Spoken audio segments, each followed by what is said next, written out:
대기업 인사팀장, 퇴직 2년 만에 길거리 커피 트럭 몰다.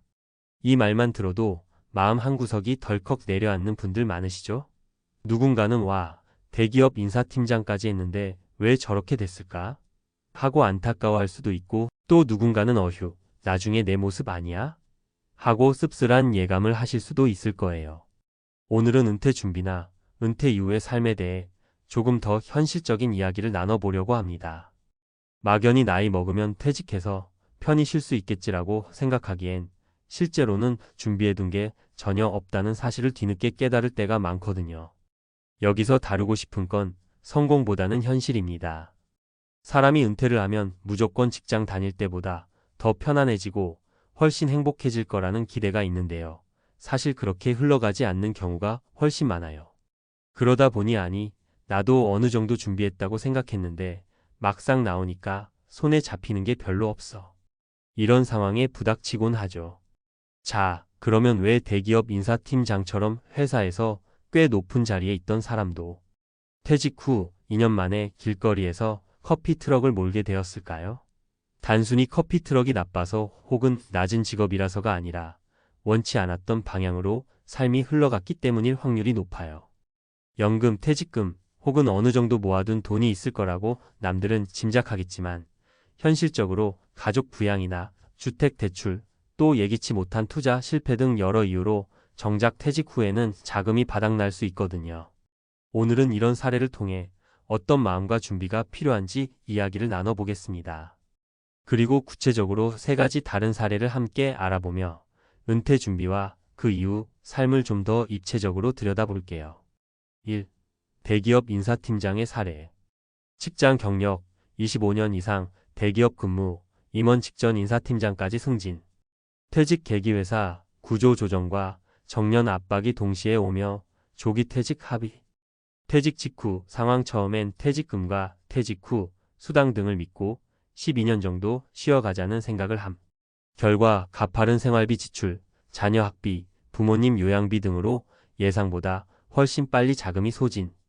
아니, 나도 대기업 다녔는데 그 정도면 꽤 모아뒀겠지 하고 주변 사람들이 말해도 정작 본인은 돈이 술술 나가는 걸 막을 수 없었습니다. 월급이 한번 끊기면 정말 생각지도 못했던 지출이 생겨도 메꿀 구석이 없거든요. 저축한 돈이야 분명 있지만 그건 쉽게 깰 수도 없고 깬다 해도 파도처럼 밀려오는 지출에 금방 바닥이 보일 수 있어요. 그래서 그는 처음엔 취업 재도전을 해봤지만 내가 25년간 대기업 인사팀에서 쌓은 경력도 있고 인맥도 있으니 어떻게든 되겠지 하는 자신감이 점점 꺾였다고 합니다. 막상 뚜껑을 열어보니 회사들은 고연령, 고연봉을 부담스러워하고 또 조직 문화, 적응력을 의심하기도 했다는 거예요. 재취업이 안 되니 소위 카페 창업 같은 프랜차이즈 쪽을 두드려 보기도 했지만 권리금이나 임대료가 너무 높아서 진입장벽이 컸다고 합니다. 결국 여러 번 고민 끝에 아이디어를 조금 바꿔 길거리 커피 트럭을 시작했어요. 트럭만 마련하면 큰 임대료가 나가는 것도 아니고 내가 직접 발로 뛰면 하루하루 번만큼 내 입에 풀칠이야 하겠지라는 단순한 계산이었어요. 이렇게라도 해서 다시 현장에 나와 버는 돈이 은퇴 이후를 무작정 기대했던 것보다 훨씬 낫다고 느낀답니다. 하루 매출이 많지 않아도 내가 벌고 있다는 실감이 생기면서 서서히 생활 리듬을 찾고 있다고 하네요.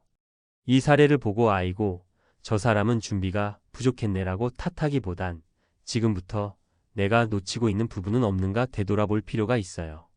대기업 근무라고 해도 은퇴 이후가 마냥 안정적인 건 아니니까요. 2. 50대 소방관의 사례. 두 번째 사례는 전혀 다른 업종의 분입니다. 50대 중반에 퇴직한 소방관이 있었는데요. 이분도 꽤 든든한 연금을 기대하고 있었대요. 평생을 국민 안전을 위해 불 속으로 뛰어든 분이니 당연히 나라에서 주는 연금이 꽤 괜찮을 거라고 생각했죠. 하지만 막상 은퇴하고 보니 연금이라고 해도 본인이 생각했던 것보다 많은 금액은 아니었어요. 또 가족을 부양해야 할 시기가 길어지기도 했고요. 자녀들 결혼 문제나 예기치 못했던 의료비, 부모님 간병 문제 등등이 겹치니까 연금도 적자는 아니지만 이걸로는 택도 없겠다 싶은 불안감이 밀려온 거예요. 결국 이분은 다른 공공기관이나 사기업 소방 관련 파트에 재취업하려고 노력했는데 역시나 나이의 장벽에 부딪혔어요. 젊고 활동적인 사람을 더 선호한다는 겁니다. 그러니 결국 차선책으로 어떤 택배 대리점에서 배송 업무를 시작했습니다. 사람들은 소방관 출신이 택배를 배달한다고? 하고 의아해했지만 이분은 나이 들어서 가장 쉽게 구할 수 있는 일이고 어느 정도 노동력이 필요하긴 해도 내가 컨디션만 받쳐주면 괜찮지 않겠나라고 긍정적으로 접근했죠. 그렇게 몇 달을 버티다 보니 체력은 조금 힘들어도 일하면서 얻는 활력도 있고 생활비가 조금이라도 더 확보되니 마음의 여유가 생기더랍니다. 소방관으로서 겪었던 긴장감보다는 덜하지만 매일 바쁘게 움직이다 보니 몸이 더 건강해지는 느낌도 있고요. 이 사례에서 배울 점은 연금이 있더라도 그게 전부가 아니라는 거예요. 기대만큼 연금이 안 나온다거나 생각보다 지출이 너무 많을 수도 있습니다. 혹은 생각보다 일찍 은퇴해야 할 상황이 닥칠 수도 있고요. 그러니 나중에가 아닌 지금부터 대책을 차근차근 마련해야 한다는 게 포인트예요. 3.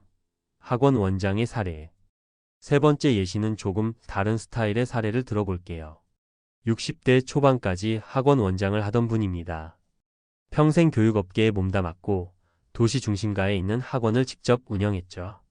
경제적으로 어느 정도 성공을 이루었다고 주변에서는 부러워했어요.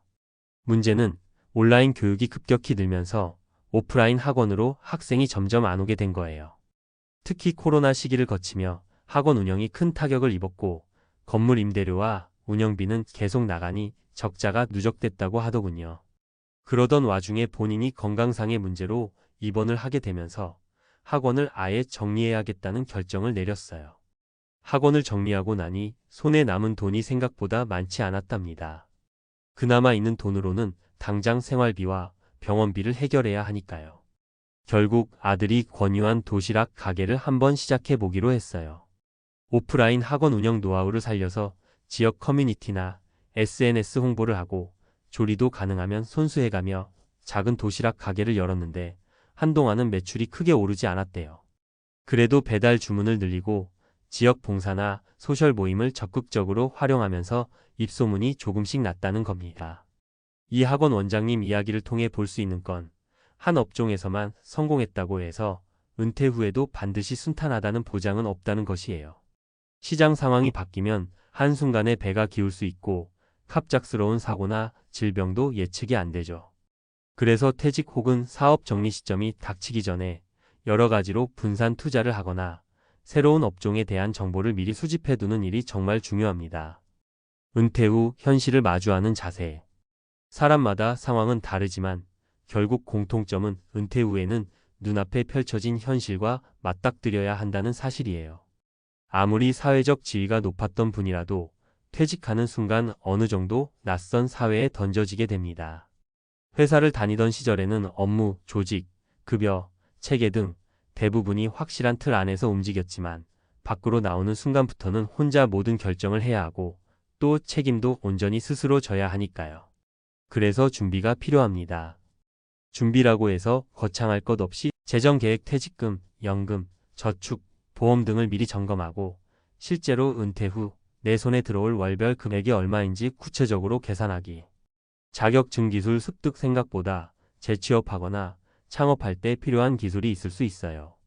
미리 조금씩 배워두면 나중에 큰 힘이 됩니다. 인적 네트워크 유지. 막상 은퇴하면 회사 사람들과도 뜸해지기 쉽습니다. 그러나 다양한 사람들과의 인연을 이어가면 나중에 큰 도움이 되죠. 건강관리. 아무리 경제적으로 여유가 있어도 몸이 받쳐주지 않으면 원하는 걸 할 수 없어요. 일찍부터 건강관리 습관을 들이는 게 중요합니다.